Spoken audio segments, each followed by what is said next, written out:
बिहारी गोपी जनवल्लभ गिरिवरधारी।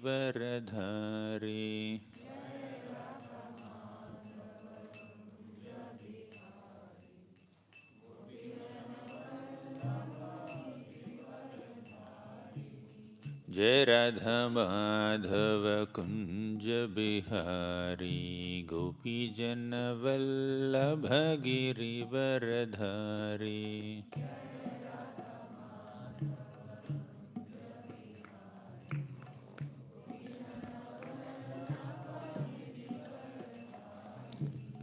यशोदनंदन ब्रज जन रंजन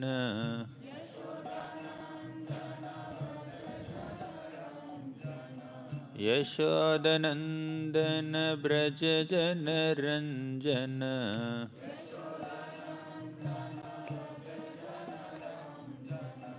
यशोदनंदन ब्रज जन रंजन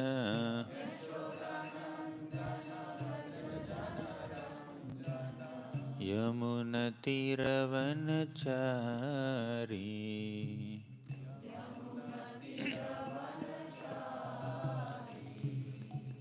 यमुनतीरवनचारी।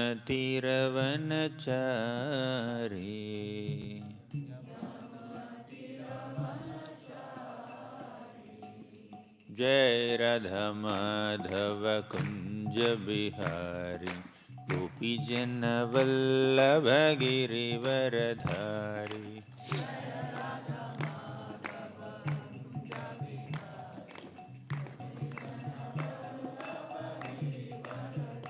जय राधा श्याम सुंदर राधा श्याम सुंदर राधे।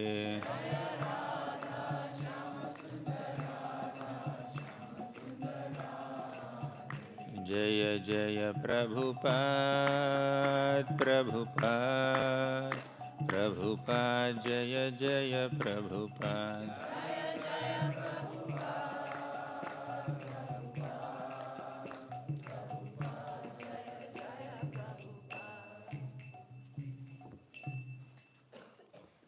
जय ओम विष्णुपाद परमहंस परिव्राजकाचार्य अष्टोत्तर शत श्रीमद् हिज डिवाइन ग्रेस अभय चरणारविंद भक्तिवेदांत स्वामी प्रभुपाद की। जय ओम विष्णुपाद परमहंस परिव्राजकाचार्य अष्टोत्तर शत श्रीमद् हिज डिवाइन ग्रेस भक्ति सिद्धांत सरस्वती ठाकुर प्रभुपाद की। नामाचार्य श्रील हरिदास ठाकुर की। प्रेम से कहो श्री कृष्ण चैतन्य प्रभु नित्यानंद श्री अद्वैत गदाधर श्रीवासादि गौर भक्तवृंद की। श्री श्री राधा कृष्ण गोप गोपीनाथ श्याम कुंड राधा कुंड गिरि गोवर्धन की।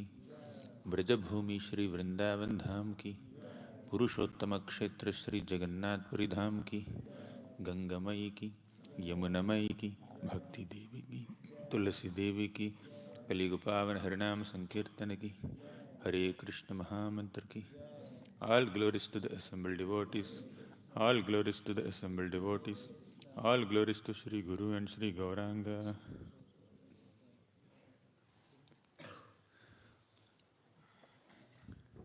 Om Namo Bhagavate Vasudevaya.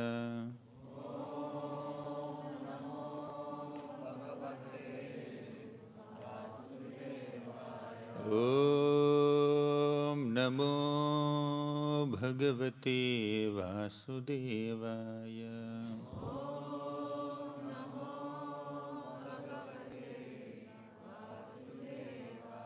Om Namo Bhagavate Vasudevaya.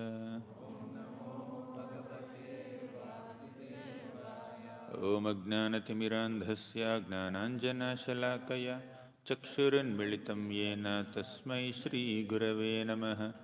श्रीचैतन्यमनोभीष्टं स्थापितं येन भूतले स्वयं रूपः कदा मह्यं ददाति स्वपदान्तिकं। वन्देऽहं श्रीगुरोः श्रीयुतापदकमलं श्रीगुरून् वैष्णवांश्च श्रीरूपं साग्रजातं सहगणा रघुनाथान्वितं तं सजीवं साद्वैतं सावधूतं Parijana Sahitam Krishna Chaitanya Devam Shri Radha Krishna Padan Sahagana Lalita Shri Vishakhanvitamscha He Krishna Karuna Sindho Deenabandho Jagatpate Gopesha Gopika Kanta Radha Kanta Namostute Tapta Kanchana Gaurangi Radhe Vrindavaneshwari Vrishabhanu Sute Devi Pranamami Haripriye Vanchakalpatarubhyascha Kripa Sindhubhya Evacha Patitanam Pavanebhyo Vaishnavebhyo Namo Namaha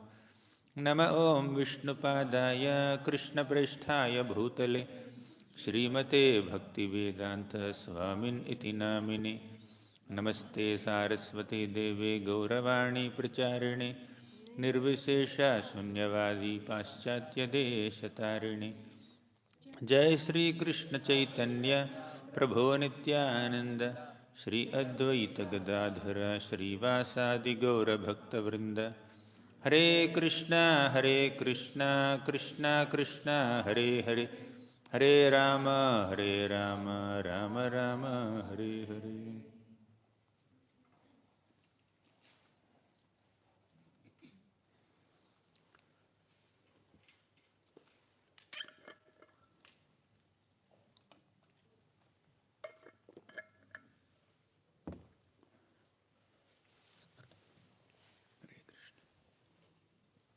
Hare Krishna.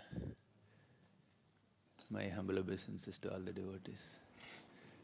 I seek blessings from His Holiness Sacinandana Swami Maharaj, and I wish to express my deep and profound gratitude to Maharaj for organizing this amazing retreat. Last 3 days, 3.5 days have been so enlivening and absorbing and uplifting to our consciousness. And it is not that easy to just keep the enthusiasm of several devotees on from 5 a.m. till 8:30 p.m. So Maharaj is so energetic, always joyful, always happy and blissful. With a smile on his face, he is guiding us how to do japa early in the morning. Then he is there, present throughout all the sessions, chanting kirtans, interacting with devotees. So, unless someone has great spiritual strength, one may not be able to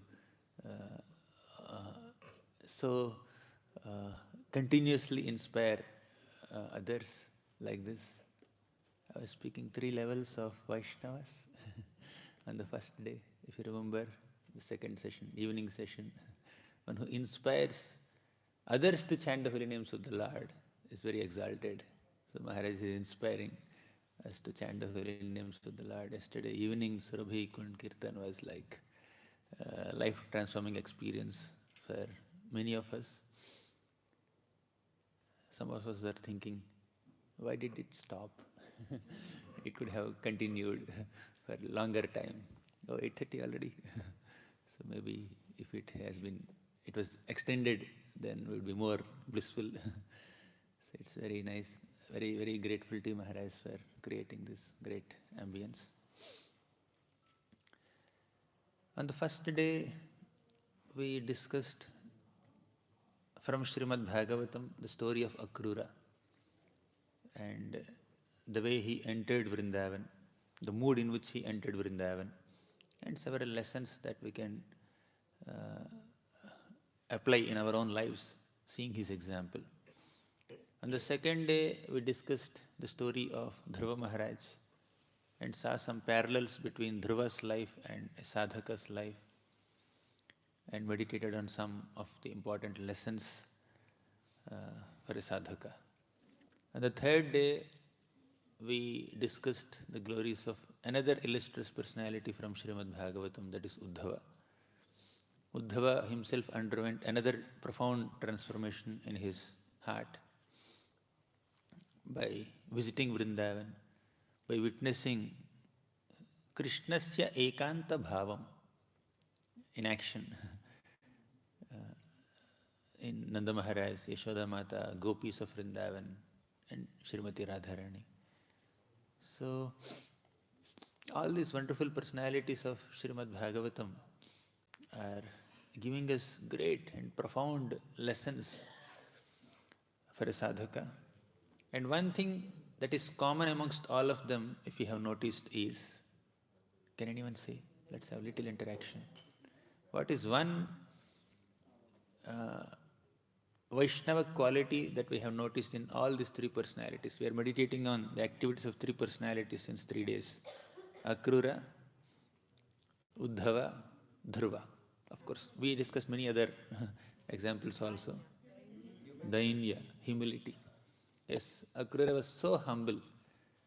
He was extremely humble to get this opportunity to come to Vrindavan, be with Krishna and Balaram. He was grateful even to come so also. Secondly, Dhruva, although he was a bit carried away in the fight, he was so humble enough to hear the advice, suggestion of Swayambhu Manu, and he humbled himself in front of Kuvera. Then thirdly, we have seen Uddhava, seeing the wonderful display of deep Krishna prema in the Vrajavasis. He humbled himself in such a humble state of mind. He aspired to be a blade of grass in Vrindavan Dham. And we also discussed many other examples of devotees like Brahma, Srila Prabhupada, where humility is one of the foremost qualities in all these personalities. That made their lives recorded in the pages of Srimad Bhagavatam. And one more thing is, we discussed several glories of holy name in all these 3 days. We have been hearing from Maharaj also. Yesterday morning, the class that Maharaj gave in the morning, describing the meaning of Hare Krishna Mahamantra and different levels of approaching Hare Krishna Mahamantra. First level is to focus on the sound, to concentrate on the sound. Secondly, to understand that this mantra is not different from Radha and Krishna personalities. Third level is to make an endeavor to make a relationship, connect with them through a spiritual, devotional relationship with Radha and Krishna, with Sambandha. So it's our great fortune to nourish ourselves with this devotional explanations coming from deep realizations of practice of more than half a century or more than that. Hare Krishna.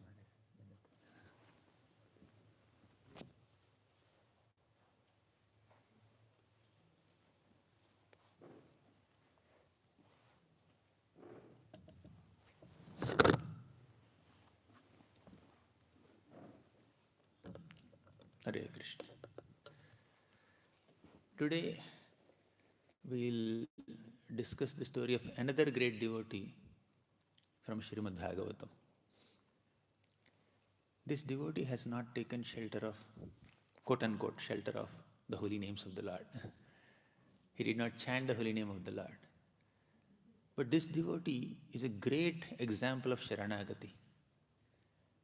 If somebody takes shelter of Krishna, even without chanting the name of the Lord, Krishna is so merciful to bestow his profuse blessings upon such devotee and protect him from all calamities.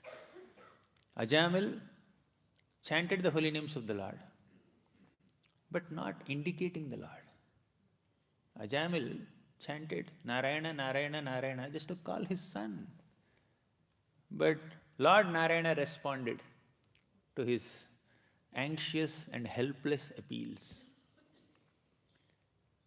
In this material world, we may invest our emotions and energy in relationships with people who may not have intention or ability to reciprocate with us, right? Any personal experiences? Oftentimes we invest in relationships with people who may not have the intention to reciprocate with us or who may not have the ability to reciprocate with us.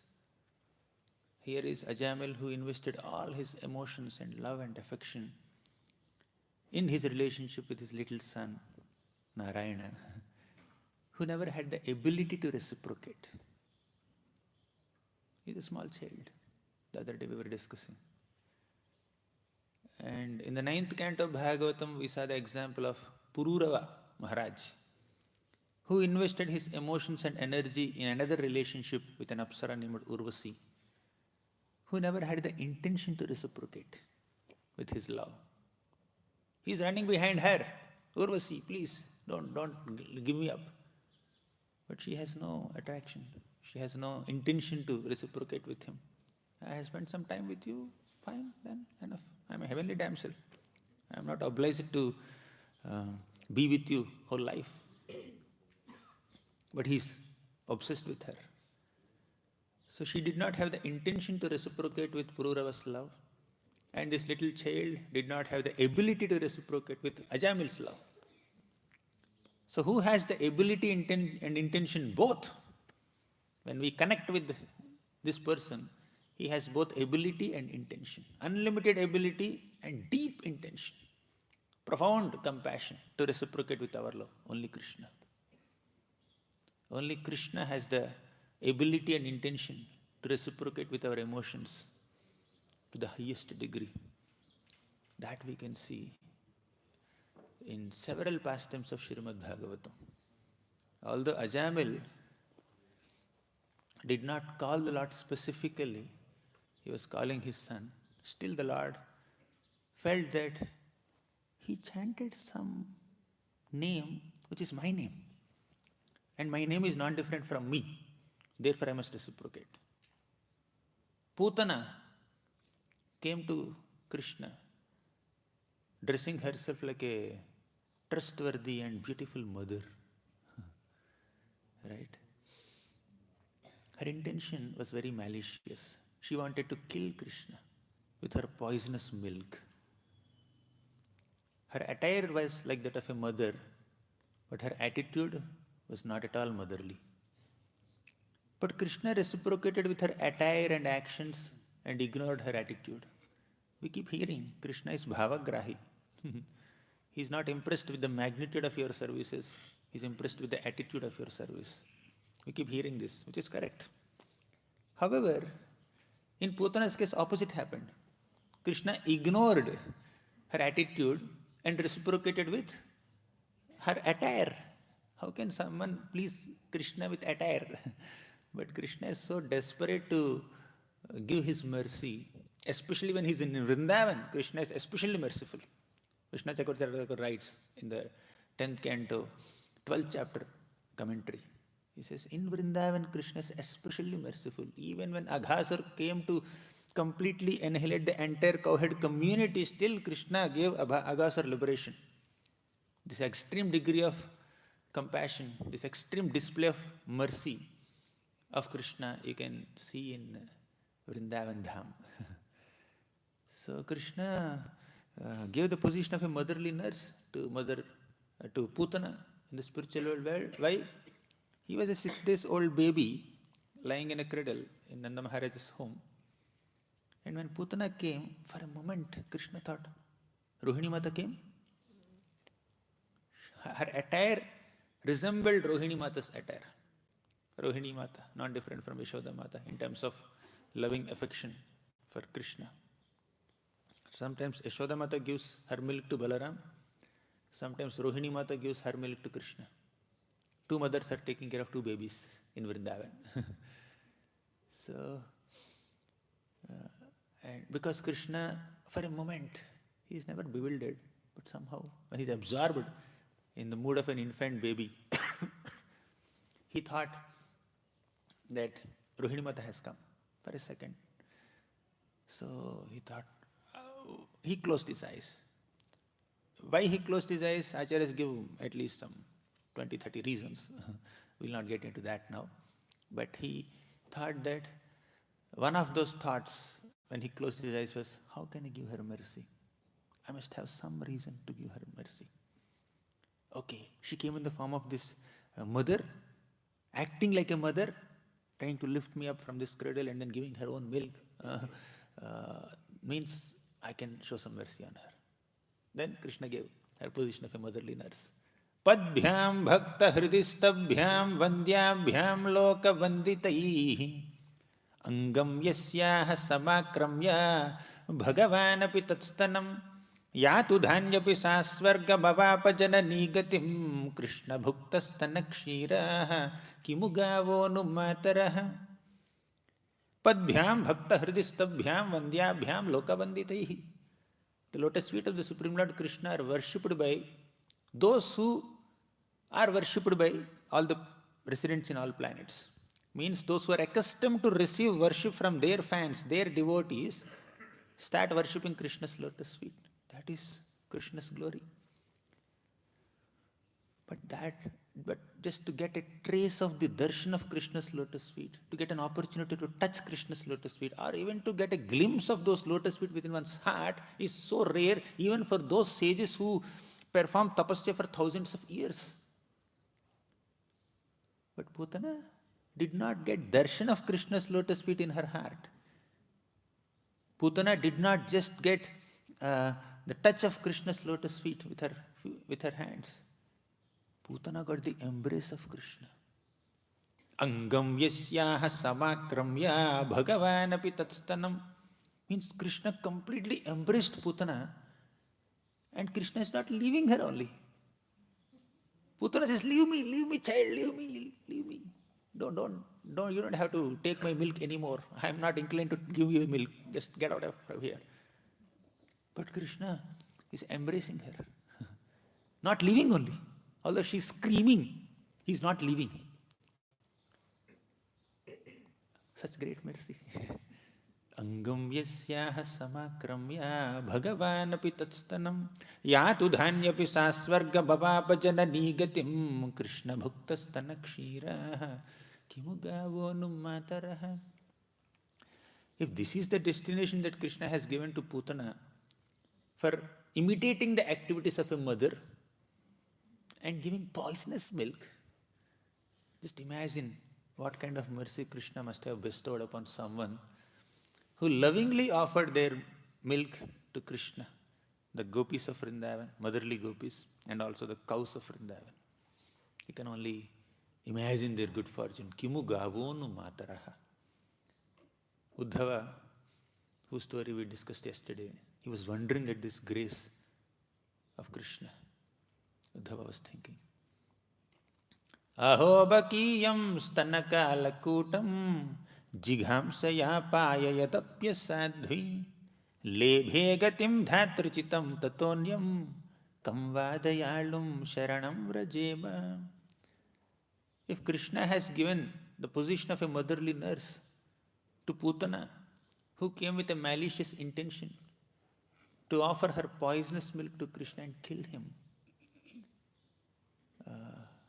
can any other personality in this entire cosmic manifestation display such amount of mercy? Kamvadayalum sharanam vrajama. Whose shelter should I take? Who can be more merciful than him? That is the expression of Uddhava. In Ajamil's case, Krishna thought, although he did not call me, he said something, he said some name, he uttered some syllables which put together are like one of my names. So the name matched. Although the mood is different, he's calling his son, the name is matching, therefore I will reciprocate. So Krishna came voluntarily and protected Ajamila. In Putana's case, although Putana's attitude is nowhere close to a devotee's attitude, her attire matched. Krishna reciprocated. Krishna showed some mercy. Here, name, the name that Ajamila uttered matched with Krishna's name. So Krishna showed mercy. And here, the attire, motherly attire of Putana matched with Krishna's mother. So Krishna showed mercy. Similarly, there's an example of another devotee in the 8th canto of Srimad Bhagavatam. This devotee did not dress himself like a devotee of Krishna or mother of Krishna. This devotee did not chant some name of Krishna unintentionally. This devotee described some qualities of Krishna that are similar to Krishna's qualities. He described some good qualities of a great person that matched with Krishna's qualities. Krishna thought, my qualities matched, I must reciprocate. Here name matched, here attire matched, here qualities matched. Therefore I'll show some mercy. And that devotee is Gajendra. He did not dress himself up like a Vrajavasi. He did not chant the name Narayana or any other holy name. He was in a deep difficulty, great difficulty. 1,000 years he tried to come out of the difficulty because of this crocodile. But he could not. Then he thought, there must be somebody who must be having the capacity to protect me, who must be having the compassion to protect me. There must be someone who is cognizant, who is aware of everything that is happening in the case of every single living entity. There must be some supreme controller, Ishvara, some boss, whoever that may be. I request him to come and protect me. Who is that person? He doesn't know. He thought that person must be having these qualities. He's Ishvara, he's the controller, he's the master, he's the proprietor, he's the enjoyer. He's merciful, he's like a father, he's the source of all scriptures, he's this, he's that. He's just glorifying all these qualities. And nobody responded. Some of these qualities were present in some devatas also. They said, he never called us, so we'll not go. But Krishna thought, all these qualities are present in me. And he never called you. These qualities are present in me. Then this prayer is applicable to me only. So let me go and protect Gajendra. The Lord has come. Bhakta paya bhujanga garudamani trailokya rakshamani gopi lochana chatakam budamani saundarya mudramani yah kantamani rukmini ghanakucha dvandvaika bhushamani shreyo deva shikhamani irdishatu no Gopala Chodamani. Bhakta Paya Bhujanga Garudamani. Whenever the devotees are in some difficulty, Krishna immediately descends, sitting on the back of Garuda. He looks like a Garudamani. He looks like a blue sapphire, glowing blue sapphire on a golden mountain. Garuda is like a golden mountain, and Krishna is like a blue sapphire mountain. So Krishna sits on the back of Garuda. Good contrast, gold and blue. Those who are into deity dressing will understand all this contrast, color contrast. So he descended and protected Gajendra. That is the glory of the Lord. The Lord, somehow or the other, he tries to find some direct reason or indirect reason to show some mercy on a devotee. That is one of his topmost qualities, as we have been discussing. So, now let's discuss the story of Gajendra in greater detail. I'm not planning to come. I did not notice this watch till yesterday. Otherwise, I would have been a little more self-controlled in maintaining time last 2-3 days. I saw it yesterday only. Oh, it came yesterday only? Okay, fine. Good. I was asking, what is the time now? Okay. So, I'll discuss as much as humanly possible in the next half an hour or so. And whatever is remaining in Gajendra's story, we'll discuss in the evening. Then I'll take some questions also. So, in the 8th canto of Srimad Bhagavatam, Sukadeva Goswami begins his narration of Gajendra's episode. Why? Parikshit Maharaj asked him. Sukadeva Goswami was discussing different aspects of different manvantras. First manvantara, Swayambhu manvantara. What all happened in Swayambhu manvantara. Then second manvantara, third manvantara, fourth manvantara. So he came to the description of fourth manvantara, and he just mentioned that in the fourth manvantara, Lord Hari protected an elephant named Gajendra from the jaws of a crocodile. Then he was about to go to fifth manvantara. Parikshit Maharaj caught him. Hey, please don't go to the fifth manvantara now. Please describe that story of Gajendra in greater detail. Then Sukadeva Goswami began. This is how Bhagavatam is. And after Gajendra's episode, you will forget, which manvantara am I? Therefore, we need to see the connections and flow of Bhagavatam also. Sometimes we will miss the chronology while getting caught up in minute details. That's good. As I said in the first session itself, this Bhagavatam and Krishna Katha are like ocean. Sometimes you swim in this direction, sometimes in that direction, sometimes in this direction. Wherever you swim, you'll only find nectar. So even if you miss the chronology, not an issue, as long as we are Krishna conscious while reading Bhagavatam.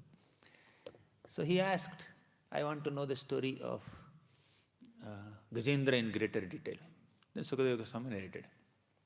In the upper planets, there is a region with a beautiful mountain that has 3 prominent peaks. That mountain is called Trikuta mountain. This Trikuta mountain is on the shore of a milk ocean. Sukadeva Goswami describes the beauty of Trikuta mountain in great detail. Now we don't have time to discuss the beauty of this mountain. The mountain is so beautiful that even heavenly Devatas and heavenly Apsaras come there to have some retreats, not spiritual retreats. They want to have their own pleasure pastimes. Their own sense gratificatory activities they do in the caves of this Trikuta mountain, in the gardens and the valleys of this Trikuta mountain. This is the difference between materialistic people or sense gratifiers and devotees. Whenever devotees see such beautiful ambience around them, they feel like sitting there and chanting the Hare Krishna mantra or discussing some Krishna Katha. Right? This GRC, this Govardhan Retreat Center, has such a peaceful, serene ambience. For almost 10 days I was here. And the Govardhan Shila is there, and these nice lawns and beautiful buildings, and nighttime with beautiful lights.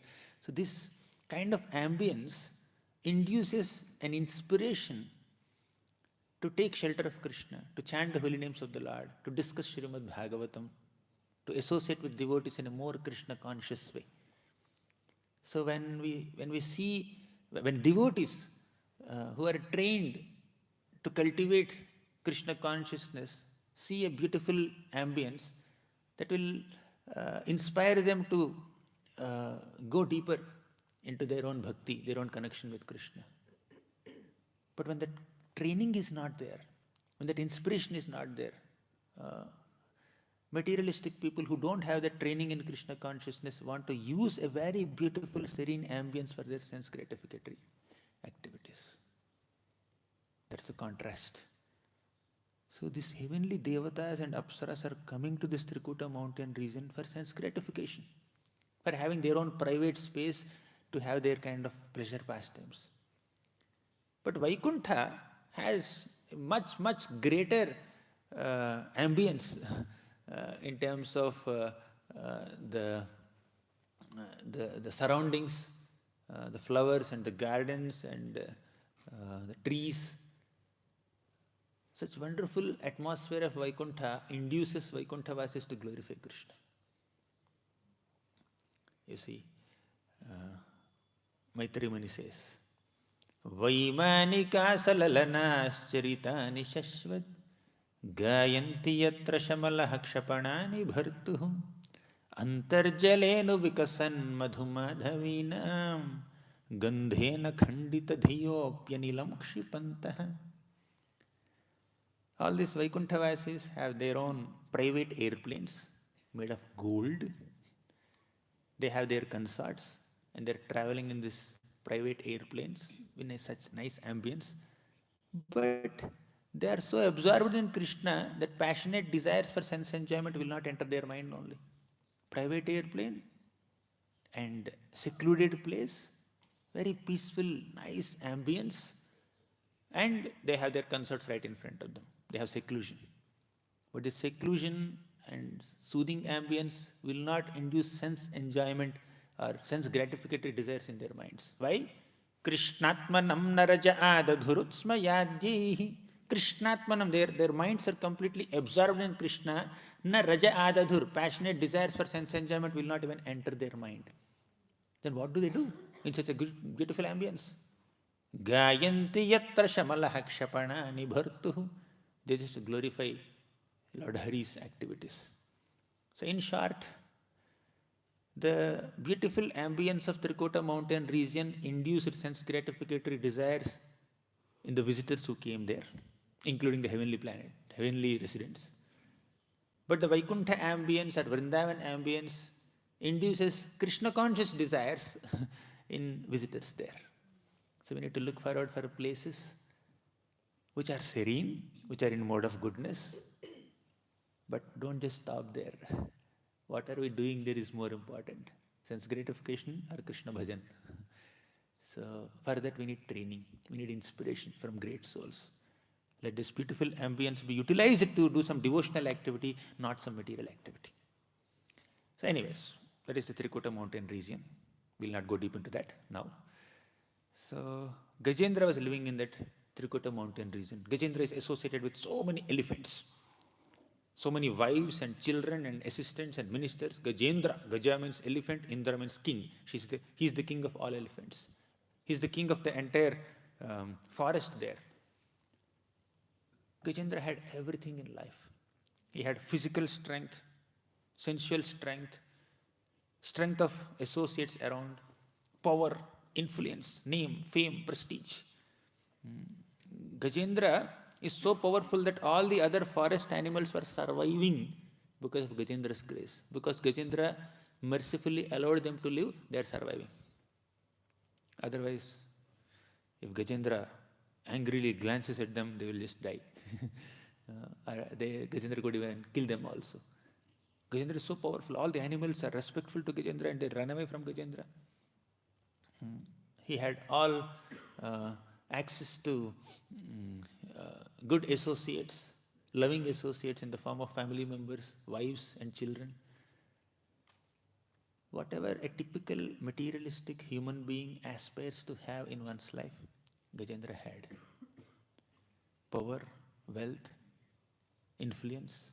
Wealth, not necessarily in terms of rupees and dollars, but animals, for them, there is a different calculation of wealth. Gajendra had that. That is like so many people around him, power, enough food to eat, no obstructions. Sometimes animals are obstructed by human beings in their attempts to enjoy. But Gajendra had no such obstruction. So Gajendra had everything. So Gajendra entered in the Trikuta mountain region. There is a garden called Ritumat garden. Gajendra entered that garden area. In that garden area, there is a lake called, name is not given, there is a lake in the Ritumat garden. So Gajendra wandered in the beautiful forest region of Trikuta mountain, and then he entered this lake just to take some fresh bath. And Gajendra just sucked some water from his trunk and started showering that water on his wives and family members. It takes some effort. But Gajendra did not realize that effort. Because Gajendra was so absorbed in this activity of showing his love and affection upon his family members and friends and children, he did not realize that it is a difficulty. When we are absorbed in something, we will not notice the passage of time. We will not even recognize an inherent difficulty in it. Like and the kirtan is absorbing like yesterday evenings. Although physically somebody must have been tired, they had to walk all the way there after hearing some exhaustive katha for more than 3 hours in the afternoon in sun. Still, devotees are so absorbed because that's what our Damodar Ashtakam Prabhu, Smita Krishna Prabhu, and Sacinandana Swami Maharaj, and Gaur Krishna Prabhu, all of them have created with their melodious, mesmerizing, and more than all of the devotional kirtans, chanting with heart. So everybody is so absorbed. And as these great devotees are chanting, leading kirtan, one by one, lamps are being lit, layer by layer, right side of Sarabhikund, 4 layers, 4 steps. Each step has at least some 30-40 lamps. Like I was thinking at least some 700-800 lamps, almost 1,000 lamps must be there on all 3 sides. And on this side also, altar side also, and on top of that building also, and the domes also, and and the little hillock also. So hundreds and hundreds of lamps are glowing with the background music. So even if somebody is physically tired, heart is completely satisfied and wanting more, aniyur, like that. Govardhan says aniyur here, but devotees are saying aniyur, we want more kirtan. So basically when we get absorbed in something, either in a material way or spiritual way, we don't realize the physical exhaustion or even passage of time. We don't realize that time is passing. We don't realize that body is getting exhausted because there's an absorption, moment of absorption. In a material way also it happens. Gajendra has been a great devotee in the past life, but Gajendra forgot that. At this moment, Gajendra was thinking that I am an elephant. I am the king of all the elephants. I am the boss or the master of this entire Trikuta mountain region. All animals are under my protection or my grace or my rule. These are my wives, these are my children, these are my friends.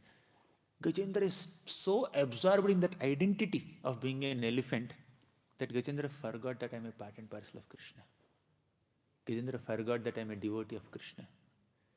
When we are so absorbed in our identity, a typical material identity, it could be identity of being a brahmachari, or a grahastha, or a brahmana, or a kshatriya, or a teacher, or a student, or a doctor, or a patient, or an Indian, or an American, or a man, or a woman.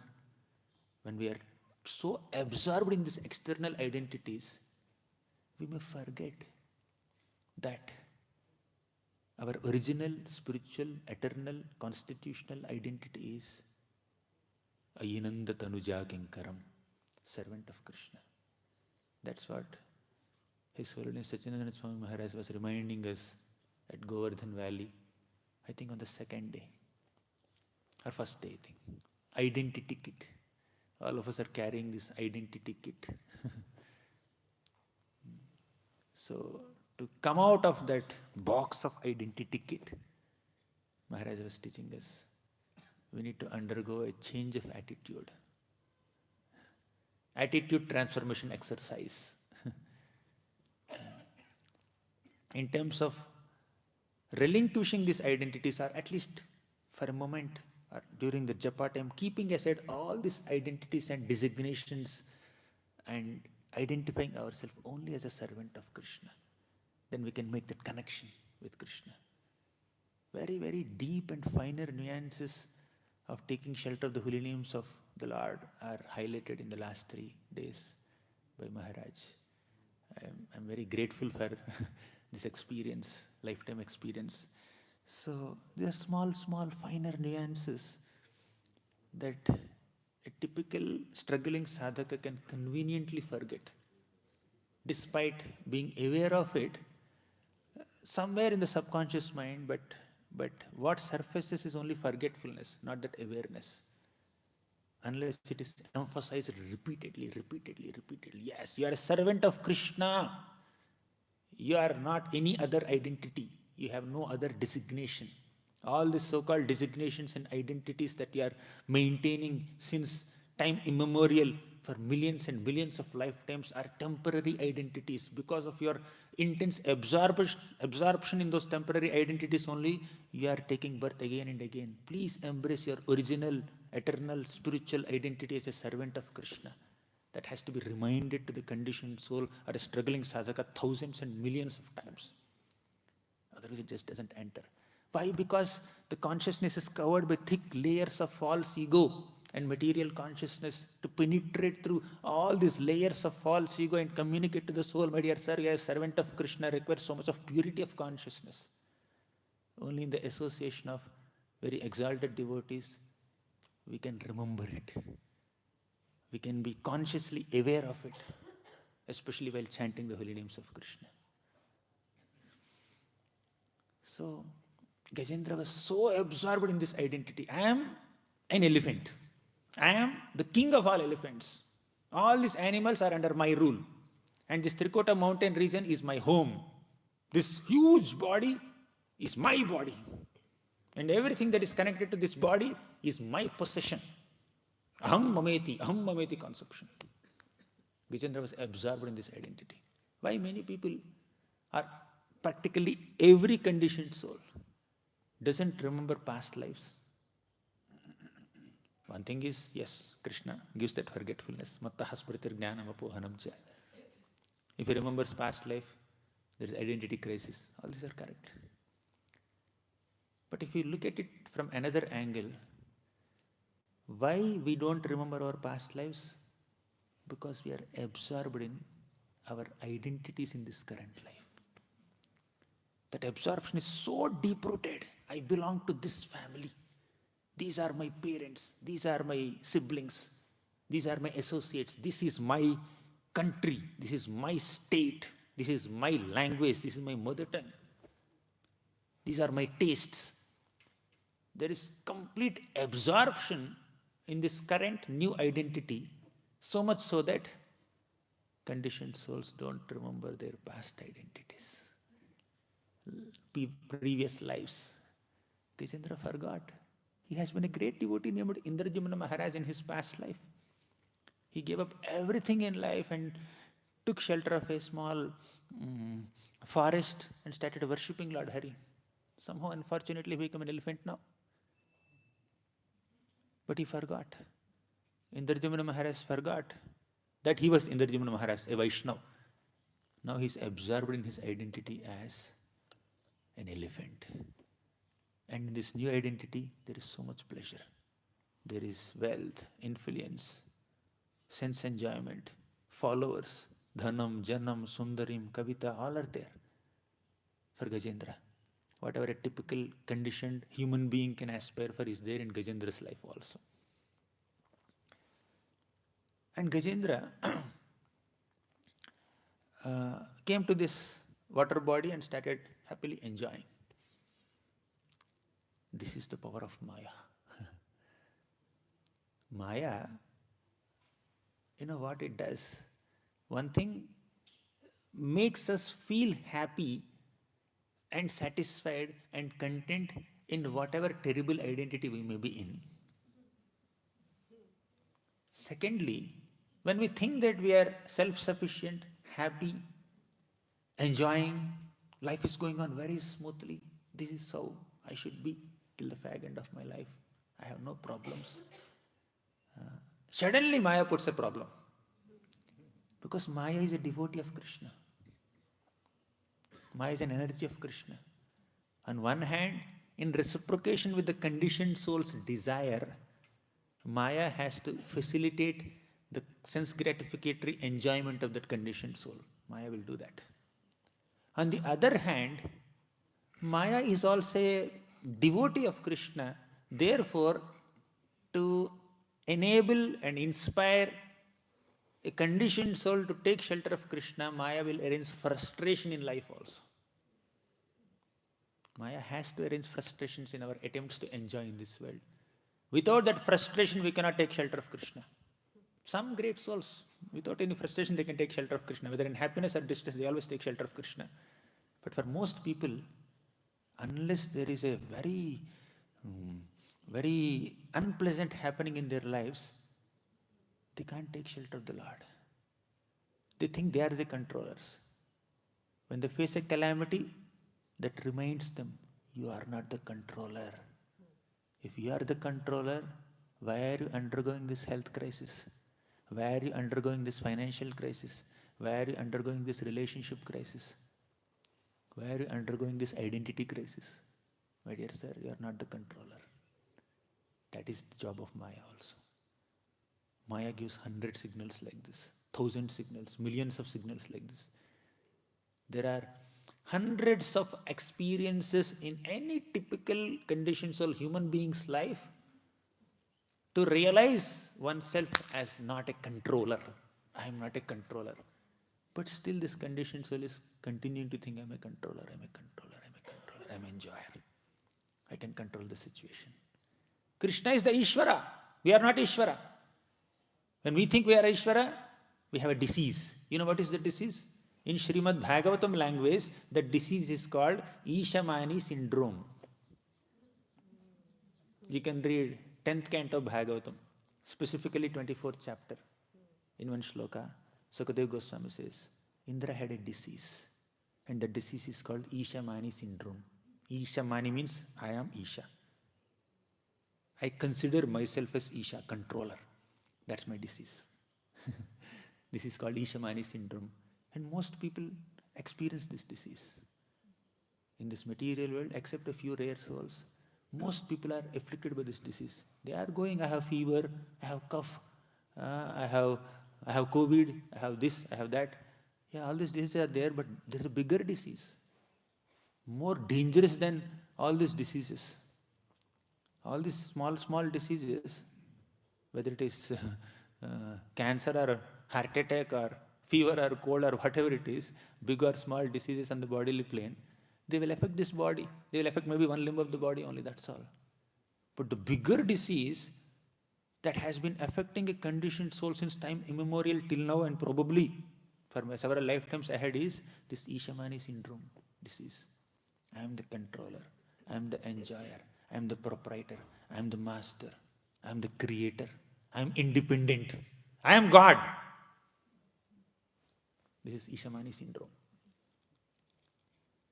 So, Maya's one of the most important services is to give some frustration in our attempts to enjoy this world and remind us, you are not Isha.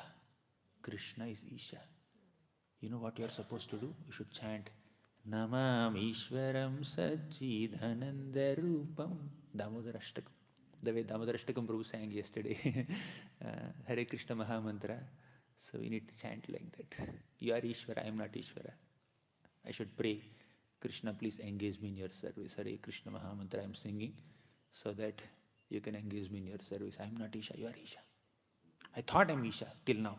Now I am not Isha. I am understanding this now. So all the calamities presented by Maya, material energy in this world, are great facilities, great opportunities for us to realize we are not the controllers and take shelter of Krishna.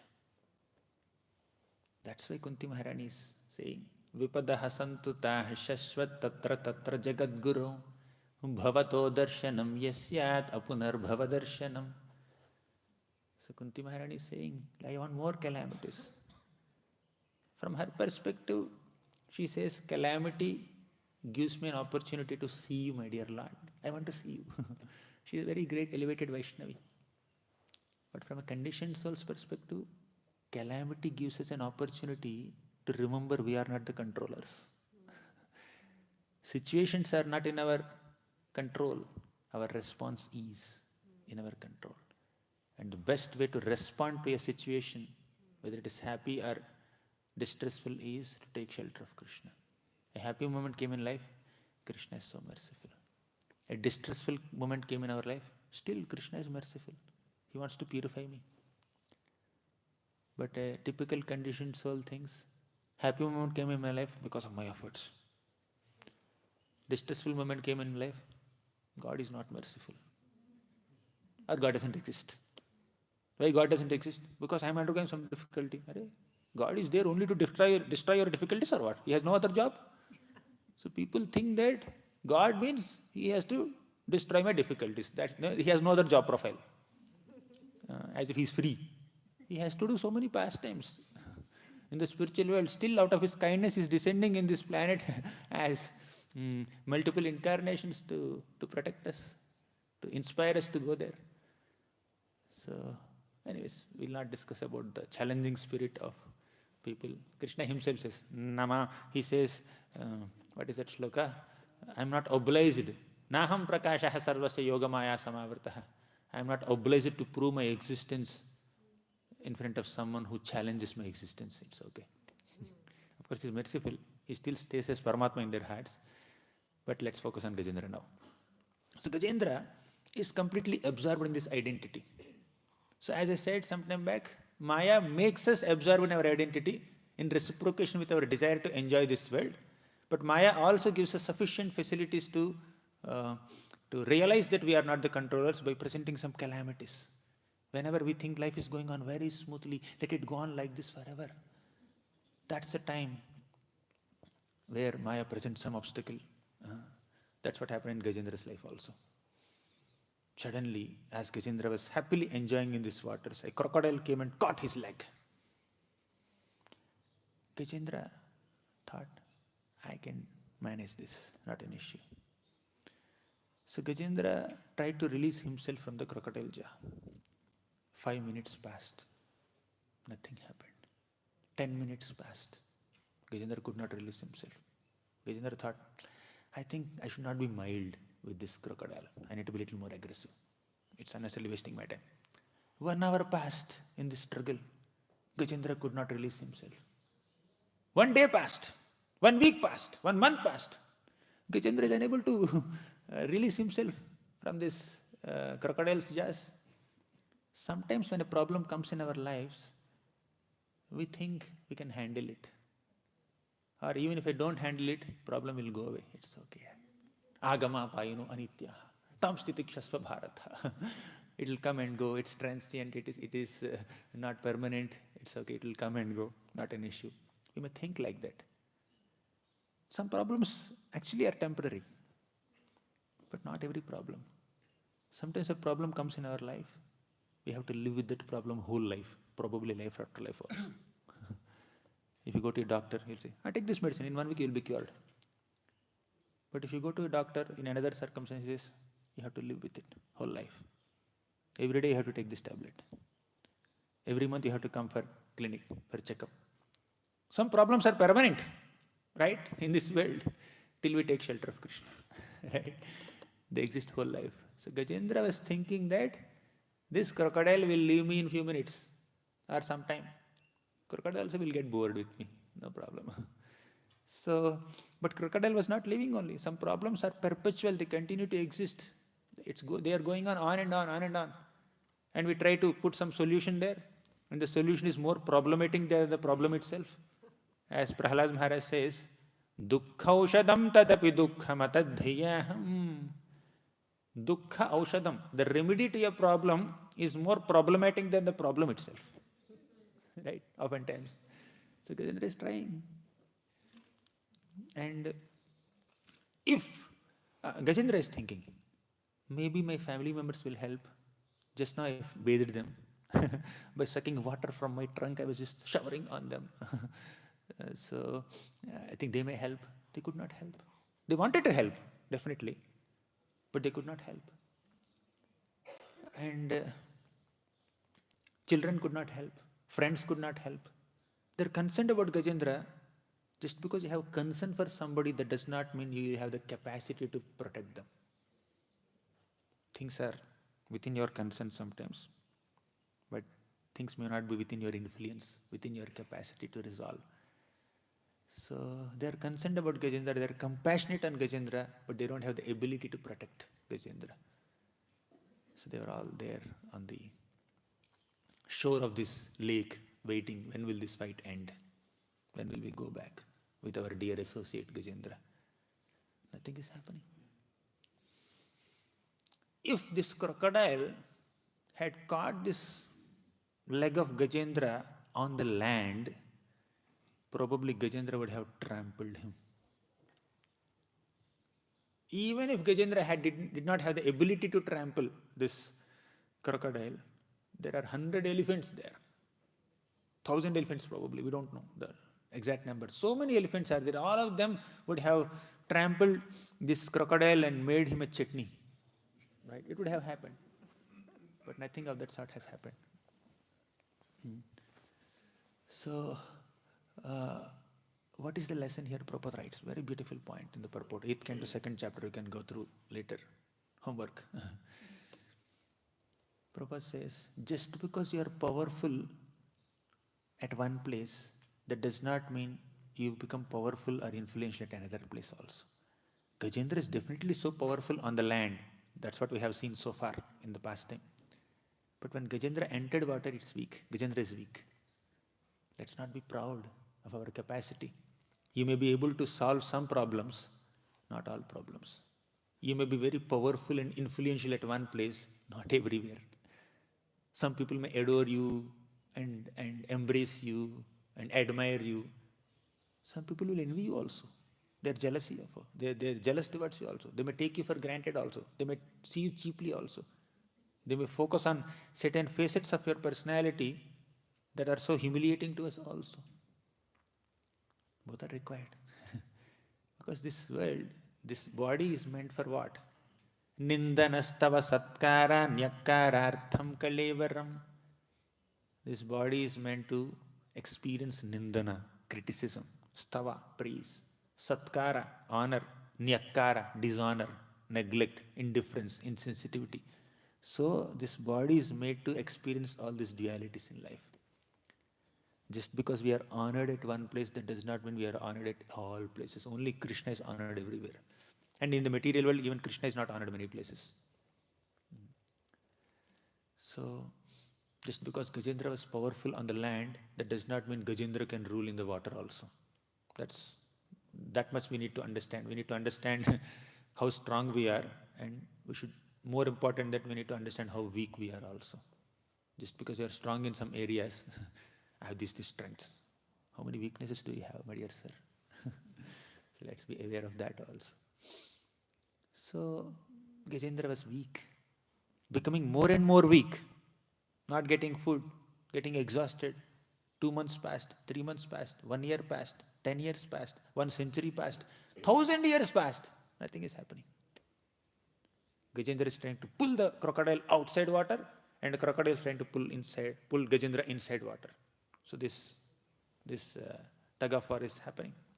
Pulling and pushing and pulling and pushing is happening constantly. My God. And all the Devotees are watching. They have never watched this kind of match.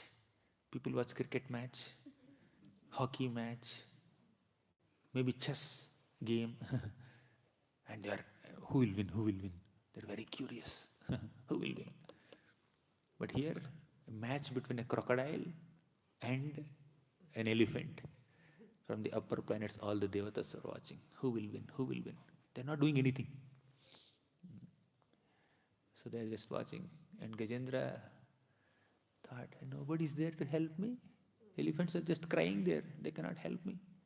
Some people are concerned about us, but they cannot help us. Some people have the capacity to help us, but they have no concern about us. They're capable of helping us, but they have no compassion. Some people have the capacity, no compassion. Some people have compassion, but no capacity. But some people have capacity and compassion both, but they don't have the cognizance or awareness that we are in some difficulty.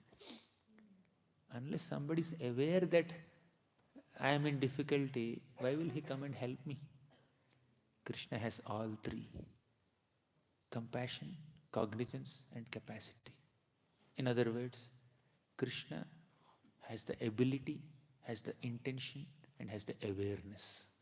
Ability, intention, awareness, all three Krishna has at all times, constantly. Therefore, he is the only protector. These three words are very eloquently captured in a beautiful prayer by Gajendra, Madrak Prapanna, which we'll discuss in the evening. We'll discuss the prayers of Gajendra in the evening. We are only discussing the background incidents that brought him to offer prayers in this morning session. So Gajendra was trying to protect himself and nothing is happening. So in such a predicament, Gajendra meditated. Oh, there must be somebody who has the ability to protect me. There must be someone in this world, in this entire cosmos, big cosmos, who must be having some little compassion and capacity to protect me, who must be aware of my situation. All these people have awareness and compassion, but they have no capacity. Who has all three? Let me just offer prayers to him.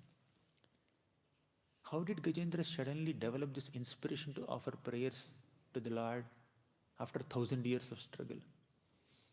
After completely getting frustrated in his attempts to get rid of this distress and embrace some kind of joy or relief, Gajendra realized that I think I can't do it on my own. Anyatha sharanam nasti tvameva sharanam mama. No other sharanam. Only you can give me Saranagati. So Gajendra is in that mood now, in that mode now. How did this Gajendra develop this mood of surrender, Saranagati, at this moment? Very, very important principle that we need to meditate upon to take Saranagati. In short, let me summarize it in a sentence. We take shelter of Krishna not just by our own effort. Krishna has to inspire that mood of taking shelter. Gajendra took shelter of Krishna now, ultimately. But how did he take? It is Krishna who reminded Gajendra, please take my shelter. Then Gajendra took shelter. And Krishna came and protected. Match fixing. Even our intention or ability to offer prayers in a mood of surrender is a blessing of Krishna. If we don't have Krishna's blessings, if we don't have Krishna's inspiration, we cannot even walk in the direction towards Krishna. He is trying to pull us. So we are incapable and dependent in all ways on Krishna. Even one thing, he has taken great shelter of Krishna, therefore he is so dear to Krishna. No, actually, speaking, yes, our effort is there, but more than our effort, it is Krishna who is inspiring those efforts, inducing us to please walk in this direction.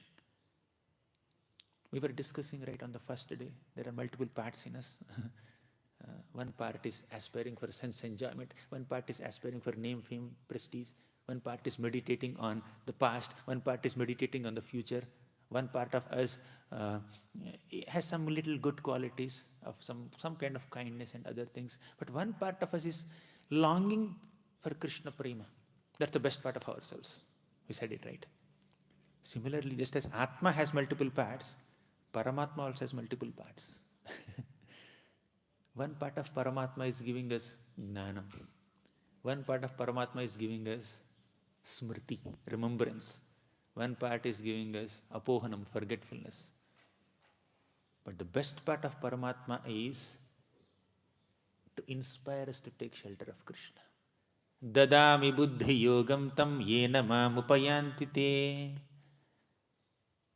Paramatma sitting in the heart will act completely neutrally in the case of a conditioned soul.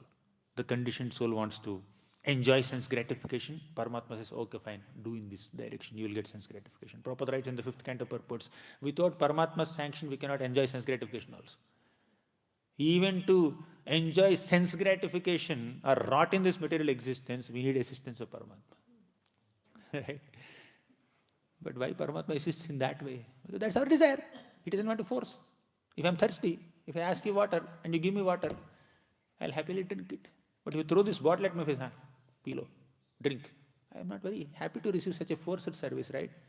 Similarly, Krishna also is not very happy to receive any forced service. He wants voluntary service. Therefore, Krishna doesn't force us to surrender, but he inspires us to surrender. He doesn't want forced surrender, but he keeps on inspiring, pursuing. Yeah, please, please, in this direction.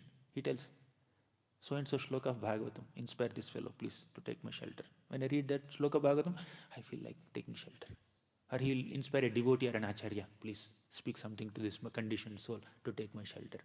So in various ways, Krishna keeps on inspiring and pursuing us because he's more interested in a relationship with us than we are interested in a relationship with him.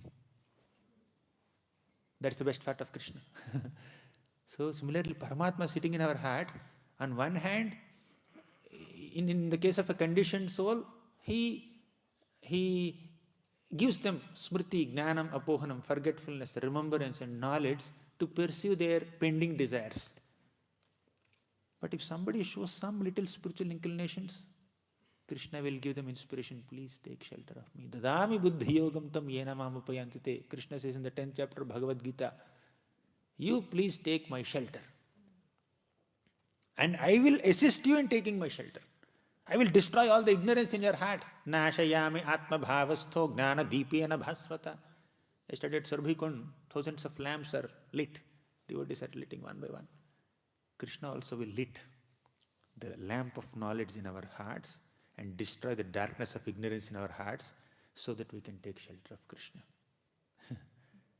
That is Krishna's role as a Paramatma in the heart of a devotee. But in the heart of a typical conditioned soul, okay, he doesn't want to become a devotee, and Lord reciprocates with that mood. So, in one of the previous classes, Maharaj was quoting Prabhupada, Srila Prabhupada. Somebody said, in the Hare Krishna Mahamantra, Ram is Lord Ramachandra. Prabhupada said, yeah, that's correct. Ram is Balaram. That's also correct. How can Balaram be with Radharani? Good question. This question is correct. Then what's the conclusion? You decide. The answer, Maharaj was saying, it's a profound answer. It's not a clever way of just making the other person keep quiet.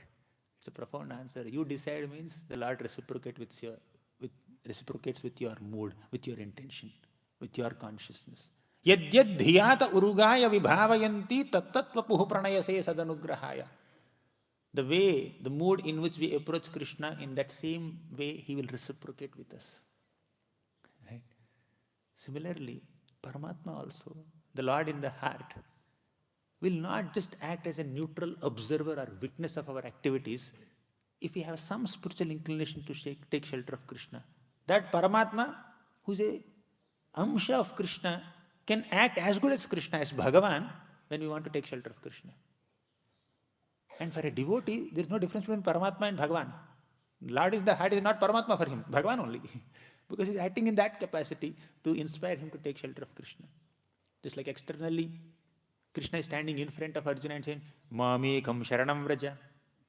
And if we take that instruction seriously and we want to take shelter of Krishna, that Krishna is there in the heart as Paramatma.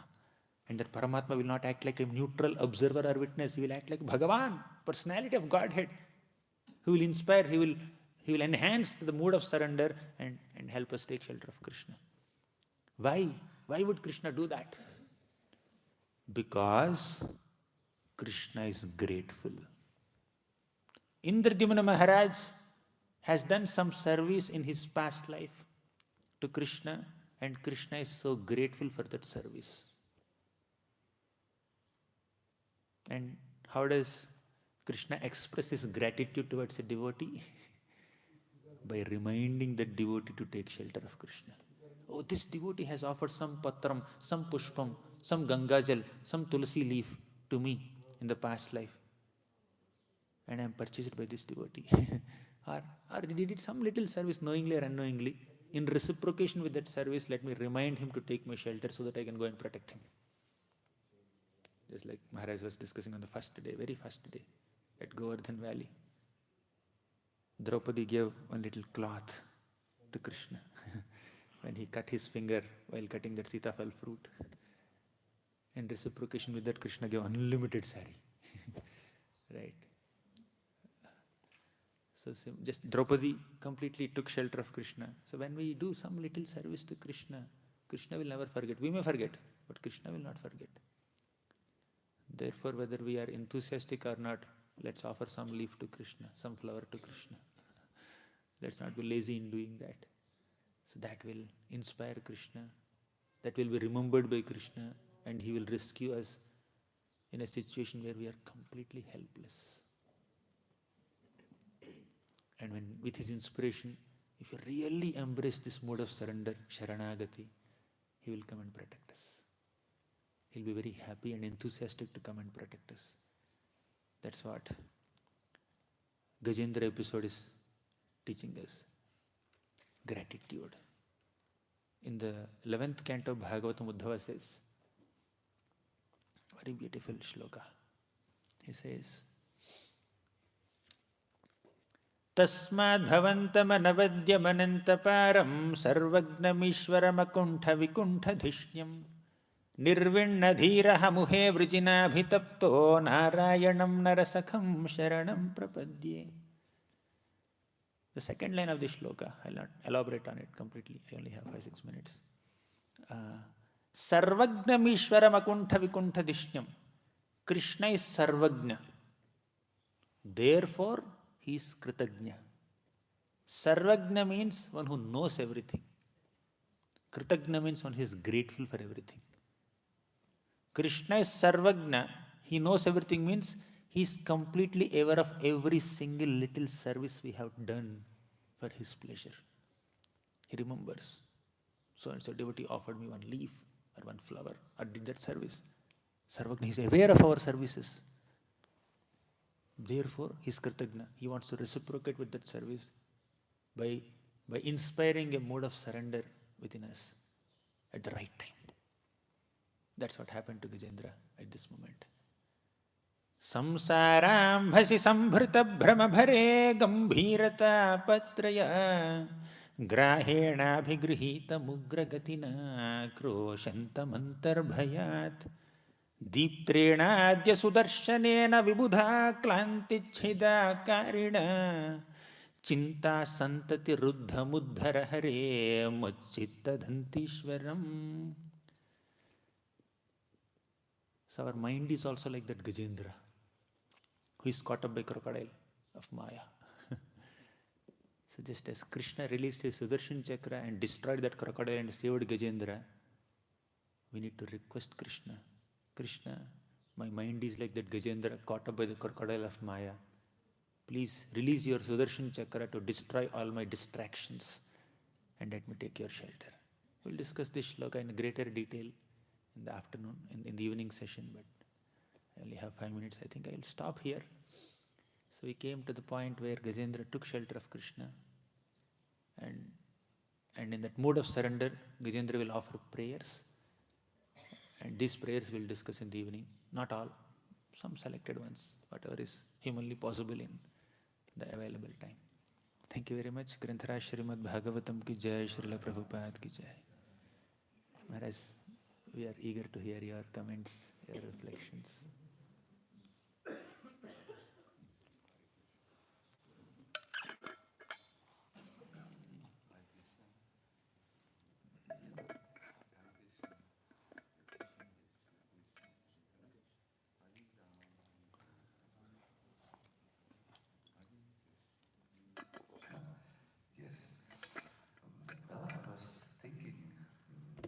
Prabhupada once told the story of how Indra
gender body, he could not understand it any longer, the knowledge of his previous life.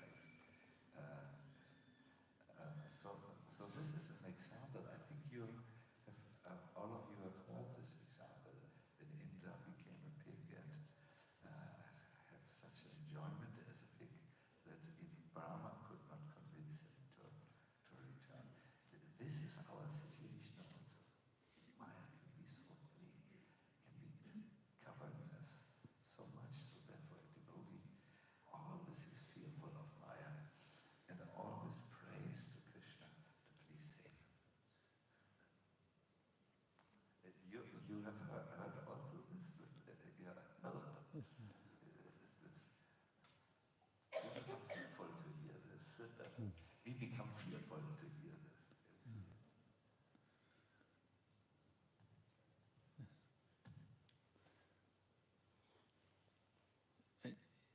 Yes, we become fearful, definitely. Sometimes when the Maya covers us so much, conditioned soul does not become fearful also. That's a bigger fear, that there is no fear, sufficient fear of Maya. Thank you so much, Maharaj, for your comments. Maharaj, you to say anything? Hare Krishna. Any other questions or comments in the last 1 minute or 2 minutes? Yes, Mataji. One, two. Yeah, please ask. Whoever wants to ask, first you ask.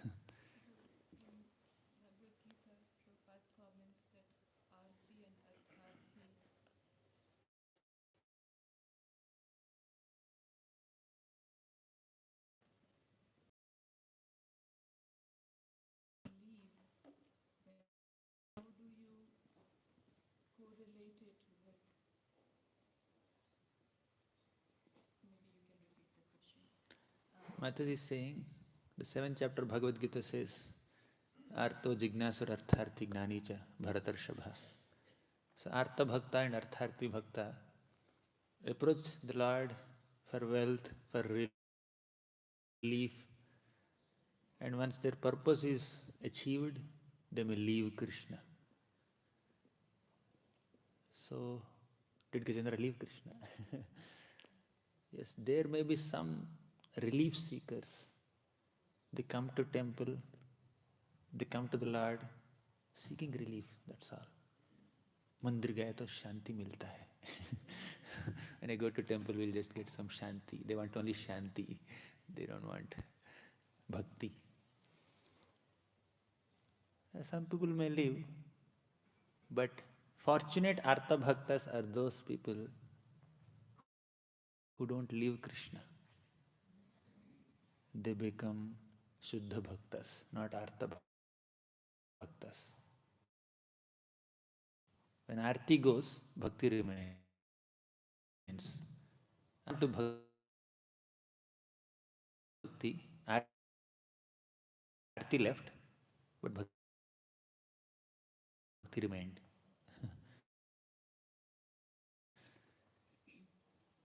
We'll discuss it in the evening class.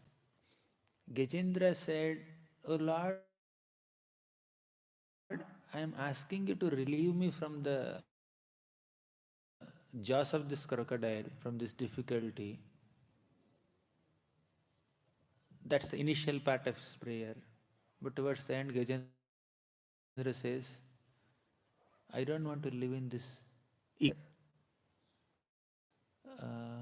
You protect me. Become a Shuddha Bhakta. Sakama will go away, Bhakti will remain. But there may be some unfortunate people, they come only for that purpose and they leave.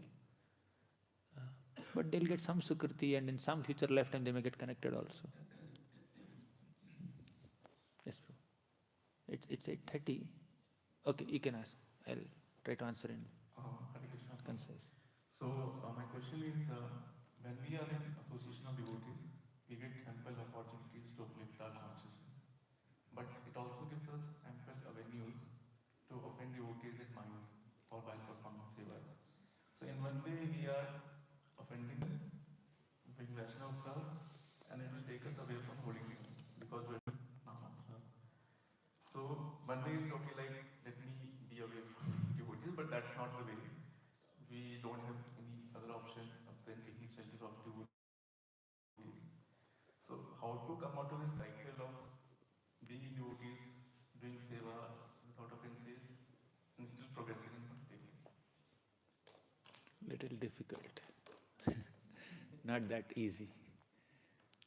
Because every devotee around us some shortcomings. And when we get exposed to those shortcomings, we may become little critical, either mentally or verbally, hopefully not physically. And that's a very, very tricky situation in the life of a sadhaka.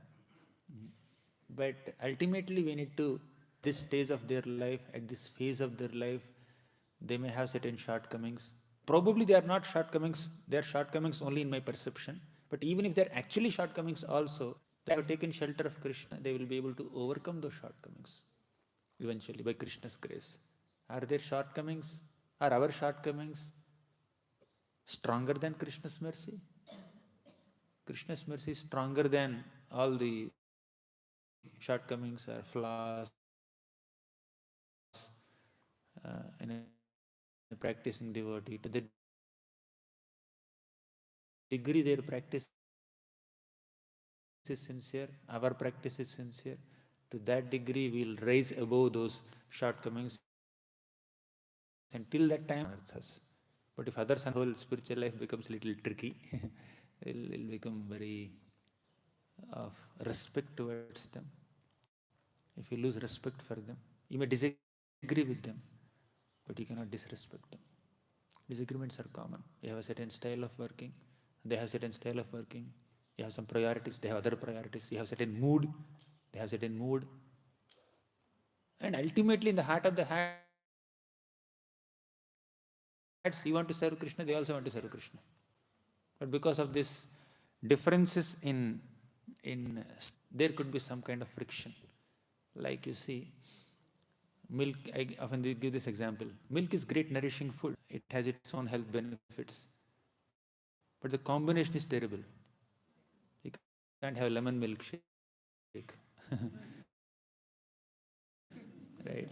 You can't have, this is lemon paisam we have made, lemon kheer or musambi kheer. You can put anjeer in the kheer, you can put cashew, kismis and all, but sometimes there's an incompatibility. But that the disagreements should not lead to disrespect. If you become overly offensive, you know what Krishna does? This devotee, while staying in the association of these devotees, is being very offensive towards them. What will Krishna do? He will lift this devotee from there. Offensive devotee, keep them somewhere else.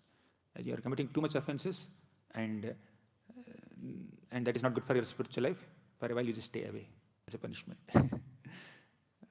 It can happen. So we need to tolerate to some degree. There are ways of addressing things, but all must be done in a Vaishnava way. Does it make sense, Prabhu? I request Maharaj to add some insight. You express very nicely. You express very Although I see few hands, but it's 8:35. As Maharaj says, Giriraj dining hall is waiting for us. So let's not delay. Yes, may I remind